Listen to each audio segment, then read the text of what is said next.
Ever get that sinking feeling when you realize your favorite challenger bank has a limit on something you actually need to do? Yeah, me too.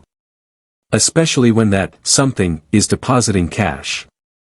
Monzo, the sleek app-based bank we all love, lets you do just about everything digitally, transfers, payments, budgeting, but then throws a curveball with a measly $1,000 cash deposit limit every 6 months. What's the deal? Is Monzo secretly anti-cash? Are they afraid you'll break the app with a suitcase full of bills? Let's dive into the reasons behind this restriction and explore some workarounds, shall we? First things first, Monzo isn't out to get your hard-earned bills. There's actually a very logical reason for the cap: security.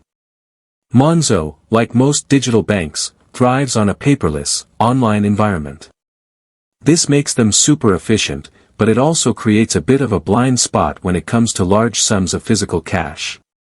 Remember, unlike traditional banks with tellers and brick-and-mortar locations, Monzo doesn't have a way to physically verify the source of those deposits.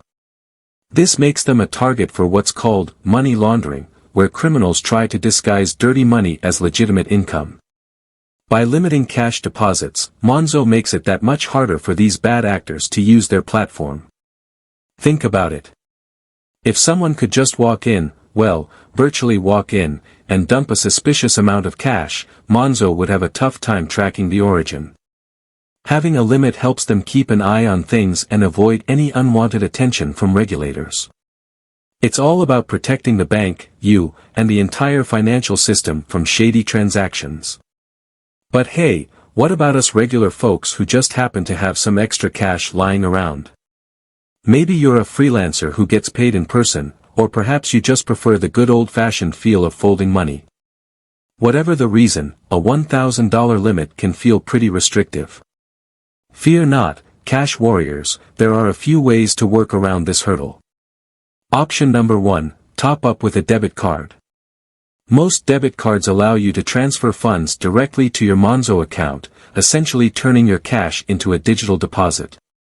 This might not be ideal for massive amounts, but for smaller sums, it gets the job done. Just be mindful of any transfer fees your current bank might charge. Option 2, PayPoint. If you're in the UK, sorry international friends, this one's location specific. You can use PayPoint locations like convenience stores and newsagents to deposit cash directly into your Monzo account. There's usually a small fee involved, but it can be a convenient way to ditch the bills without breaking the bank, literally. Option 3, get a buddy involved. This might sound a little unorthodox, but hear me out. If you trust someone implicitly, you could always withdraw the cash from your account, hand it over, and have them deposit it into their own bank account. They can then transfer the money to you electronically. Not the most elegant solution, but it works in a pinch. Just make sure your friend is reliable. Now, these workarounds might not be perfect, but they offer some flexibility. Here's the thing to remember, Monzo is built for the digital age, and cash deposits just aren't their bread and butter. If you find yourself constantly bumping up against the limit, it might be time to consider how much cash you really need to keep on hand. Could you switch to getting paid electronically? Are there other ways to manage your finances without relying on physical bills? Ultimately, the decision is yours.